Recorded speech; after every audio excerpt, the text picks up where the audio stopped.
వారు ఒకే కులానికి చెందిన నేతలు. ఇద్దరి దారులు వేరైనా గమ్యం మాత్రం ఒక్కటే. ఒకరేమో మాజీ ముఖ్యమంత్రి, మరొకరేమో ప్రజెంట్ ముఖ్యమంత్రి. జగన్ తండ్రి వారసత్వాన్ని పుచ్చుకుని పొలిటికల్లో రాణిస్తే రేవంత్ రెడ్డి మాత్రం కొన్నాళ్లు సైకిల్ పార్టీలో సవారీ చేశారు. ఆ తర్వాత కాంగ్రెస్ పార్టీలో చేరి పార్టీని అధికారంలోకి తీసుకొచ్చారు. ముఖ్యమంత్రి పీఠం ఎక్కారు. గచ్చిబౌలి భూముల విషయంలో రేవంత్ సర్కార్ ఇప్పుడు దూకుడుగా ముందుకెళ్తోంది. అయితే జగన్ గతంలో ఋషికొండపై ప్యాలెస్ కట్టించిన విషయాన్ని ప్రజలు ఈ సందర్భంగా గుర్తు చేసుకుంటున్నారు.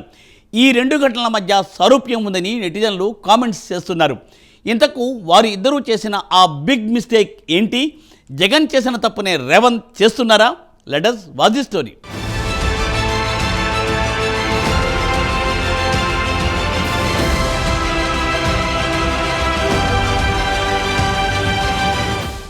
రేవంత్ రెడ్డి, జగన్మోహన్ రెడ్డి ఇద్దరిది ఒకే సామాజిక వర్గం, కానీ భిన్న నేపథ్యాలు. ఒకరేమో తండ్రి వారసత్వాన్ని అందుకుని రాజకీయాల్లోకి వచ్చి సొంతంగా పార్టీ పెట్టి సీఎం అయ్యారు. మరొకరేమో టీడీపీతో సుదీర్ఘ అనుబంధం ఉండి తప్పనిసరి పరిస్థితుల్లో కాంగ్రెస్లో చేరి ఆ పార్టీని అధికారంలోకి తీసుకొచ్చి సీఎం కుర్చీ మీద కూర్చున్నారు. అంటే ఇద్దరూ పట్టుదలతో తమ పార్టీలను అధికారంలోకి తీసుకొచ్చారన్నమాట. గతంలో జగన్ చేసిన తప్పిదాన్ని ఇప్పుడు రేవంత్ రెడ్డి కూడా చేస్తున్నారనే అభిప్రాయం వినిపిస్తోంది.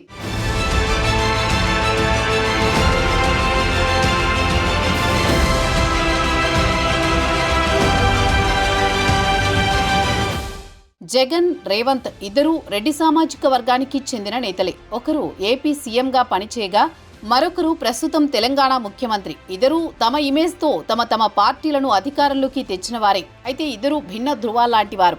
తాను సీఎం అయ్యాక జగన్ కనీసం ఫోన్ చేసి విషెస్ చేయలేదని ఆ మధ్యన రేవంత్ స్వయంగా చెప్పారు. రేవంత్ గతంలో టీడీపీలో పనిచేయడం, చంద్రబాబు శిష్యుడనే ముద్ర, అలాగే ఆయనకు ఇంటర్నల్గా తెలుగుదేశం పార్టీ సపోర్ట్ ఉండడంతో పాటు జగన్, కేసీఆర్ మధ్య మంచి సంబంధాలుండడమే దీనికి కారణం కావచ్చు.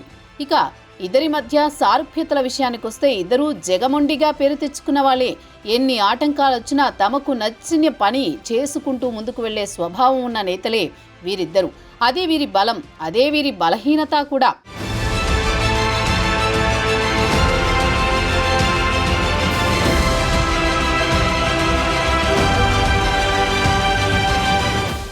తెలంగాణలో హెచ్సియు భూముల వివాదం డైలీ సీరియల్ను మించిపోయేలా రోజుకో ట్విస్ట్, ఊహించని మలుపులు తిరుగుతోంది. రంగారెడ్డి జిల్లా గచ్చిబౌలిలోని 400 ఎకరాల భూమిపై గత కొంతకాలంగా రచ్చ జరుగుతోంది. తెలంగాణ ప్రభుత్వం యూనివర్సిటీ భూములను అమ్మేయాలని, కాంక్రీట్ జంగిల్గా మార్చేయాలని చూస్తోందంటూ విద్యార్థులు అలుపెరగని పోరాటం చేస్తున్నారు. నిరసనలు, ఆందోళనలతో యూనివర్సిటీ అట్టుడుకుతోంది. విద్యార్థులకు మద్దతుగా ప్రతిపక్షాలు నిలుస్తున్నా ప్రభుత్వం అస్సలు తగ్గేదేలే అంటూ ముందుకెళుతోంది. ఇలా విద్యార్థి సంఘాలు, హెచ్సియు ఓవైపు, తెలంగాణ ప్రభుత్వం మరోవైపు 400 ఎకరాల భూములు మావంటూ గత కొద్ది రోజులుగా వివాదం తారాస్థాయికి చేరింది. ప్రతిపక్షాలు సైతం ప్రభుత్వాన్ని దోషిగా బోనులో నిలబెట్టి విమర్శలతో చెలరేగిపోతున్నాయి.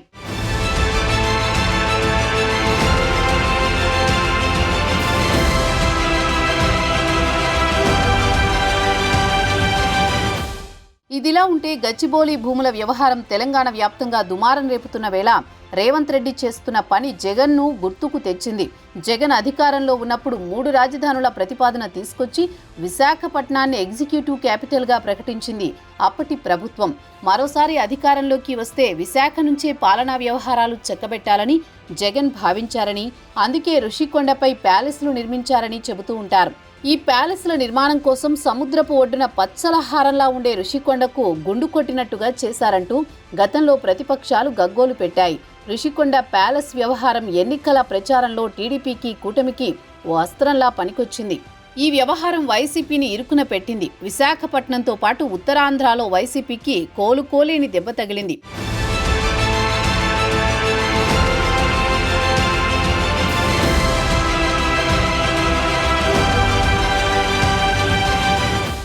ఇప్పుడు గచ్చిబౌలి భూముల వ్యవహారంలోనూ రేవంత్ రెడ్డి సర్కారు పట్ల జనంలో వ్యతిరేకత కనిపిస్తోంది. న్యూట్రల్గా ఉండేవారు సైతం సోషల్ మీడియాలో ఈ విషయమై గళం విప్పుతున్నారు. ఇక బీఆర్ఎస్, బీజేపీ సంగతి చెప్పక్కర్లేదు. కంచా, గచ్చిబౌలి ప్రభుత్వ భూమే కావచ్చు, దానికి హెచ్సియుకి సంబంధం లేని మాట నిజమే కావచ్చు. కానీ ఆ 400 ఎకరాల భూమి కాలక్రమంలో ఓ చిట్టడివిలా మారింది.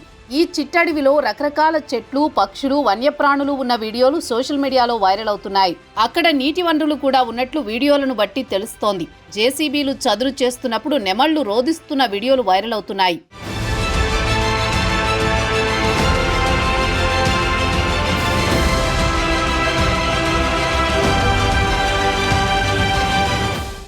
మొత్తానికైతే గతంలో ఋషికొండ విషయంలో జగన్ చేసిన తప్పే గచ్చిబౌలి విషయంలో రేవంత్ రెడ్డి చేస్తున్నారని అభిప్రాయం వ్యక్తమవుతోంది.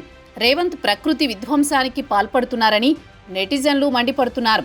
రేవంత్ రెడ్డి సర్కారు చేసేది చట్టబద్ధమే కావచ్చు, నిధుల కోసమే ఈ పనులు చేస్తూ ఉండొచ్చు, కానీ నగరానికి లంగ్ స్పేస్ లా ఉన్న ఏరియాను ధ్వంసం చేయడం సరికాదంటున్నారు. ఇలాగే వ్యవహరిస్తే వచ్చే ఎన్నికల్లో కాంగ్రెస్ ఓటమి తప్పదని హెచ్చరిస్తున్నారు.